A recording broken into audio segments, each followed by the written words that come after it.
Hotep à tous, bien-aimés frères et sœurs. Poutine a parlé. Poutine a donné son point de vue. Poutine a été clair. Poutine s'est exprimé par la voix du porte-parole adjoint du ministère russe des Affaires étrangères, un certain Alexandre Zetsev, quelque chose de genre. Il dit qu'il n'y a pas de situation, il n'y a pas de solution militaire au Niger. Ils sont fermement contre une situation, une solution militaire, contre toute intervention militaire. Car, selon lui, les organes, il le sait, les organes, par rapport aux informations que eux, ils ont et que nous avons tous, les organes de l'État sont déjà en place et fonctionnent. Il y a un Premier ministre, il y a un gouvernement, il y a un président, il y a un chef d'état-major. En ce moment, ils sont en train de nommer maintenant les directeurs généraux des ministères. Ce qui fait que on doit aller vers la continuité de l'État et mettre en place une transition qui va ramener à partir vers des élections. Donc, Poutine dit clairement que la guerre, ce n'est même pas une option. Il n'y a pas d'option de la guerre. La seule option qu'il y a, c'est celle du dialogue, mais un dialogue inclusif. C'est-à-dire qu'on doit voir, la CEDEAO doit négocier avec le gouvernement qui est là, avec les autres instances de l'Union africaine par exemple, avec les chefs religieux, la société civile et autres. Parce que quand on voit déjà la manifestation, il y a des gens qui sont malhonnêtes, qui disent que Niamey, la capitale, c'est l'opposition de Bazoum. C'est pour ça que vous voyez autant de gens. Et qu'on interdit ceux qui, les opposants à ce coup d'État, manifester. C'est faux. C'est faux. Mais quand Bazoum était là, est-ce que les gens manifestaient? Il n'y avait pas de manifestation. Quand il y a eu des manifestations, on les a tués.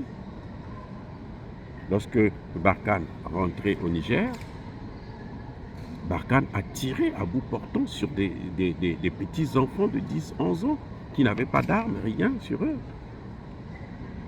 Donc la réalité, c'est que le pouvoir est installé. Les institutions sont là.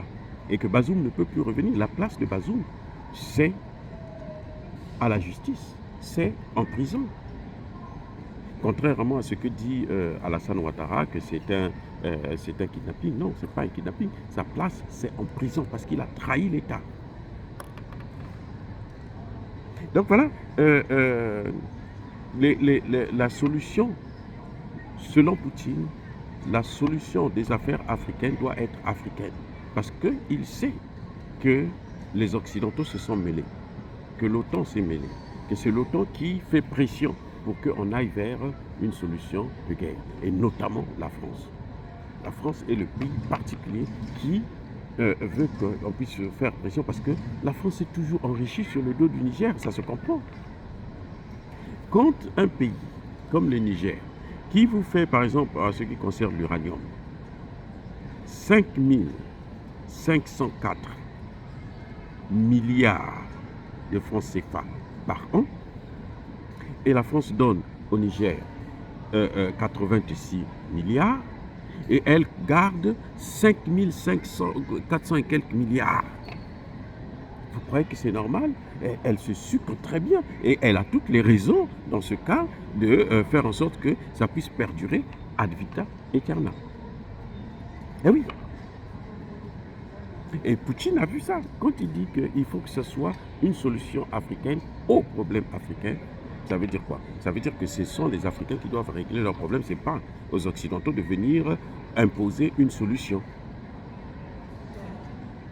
Et nous savons tous que Poutine n'est pas derrière ce coup d'État, puisque le département d'État américain a bien précisé déjà qu'on n'a aucune preuve que la Russie est derrière ce coup d'État.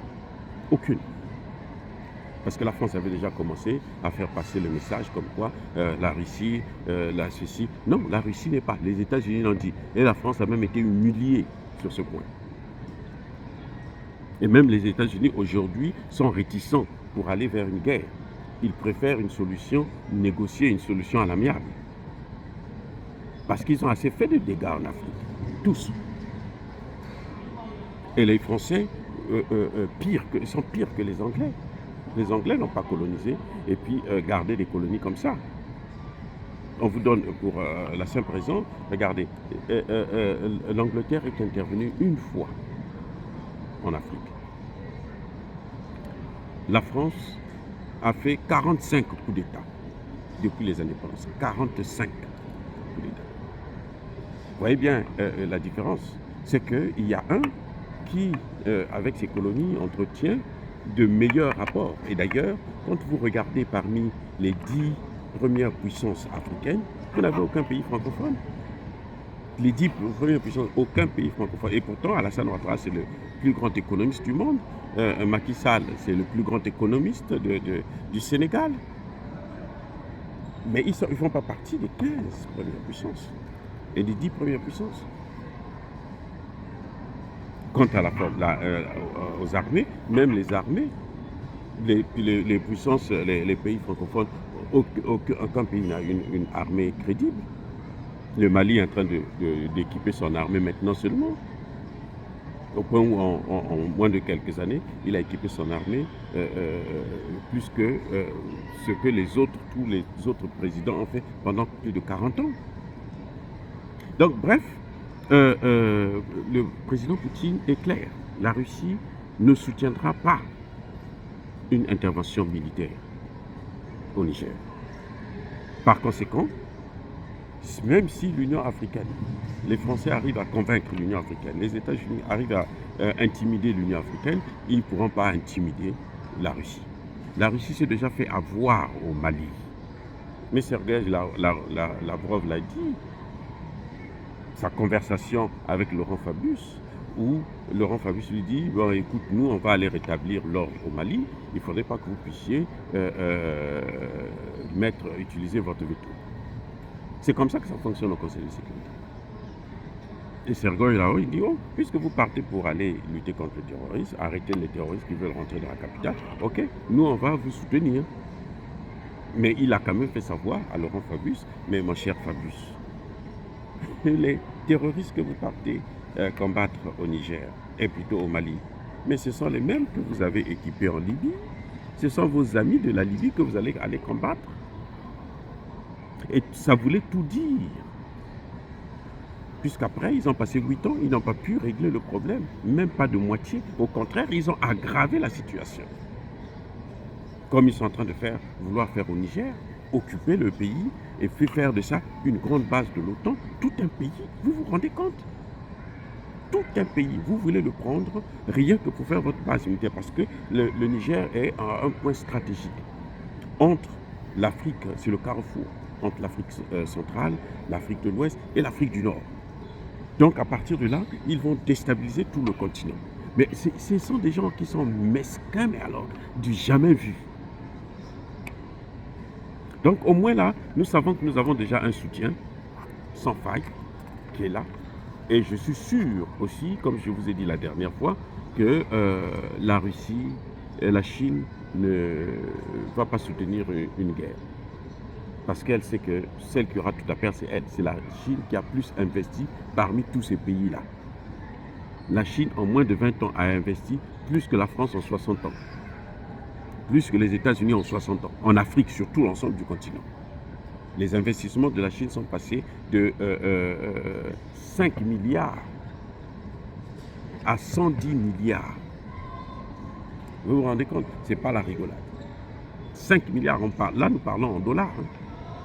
Bref, en tout cas, la position russe est claire et elle est nette. Et voilà que nous sommes heureux qu'au moins nous puissions avoir déjà ce soutien au niveau du Conseil de sécurité de l'ONU pour empêcher les velléités, l'arrogance et puis l'appétit, hein, le goût du sang de la Côte d'Ivoire, du Nigeria et des autres.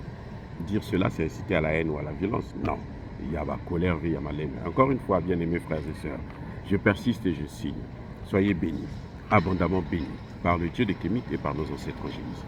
Mais que tous ceux qui persécutent le continent africain le pillent et le déstabilisent, qu'ils soient noirs, blancs, chinois, arabes, indiens ou qui qu'ils soient maudits, punis, foudroyés, neutralisés, effacés, écrasés par ce Dieu des Kémites et par nos ancêtres en Jésus.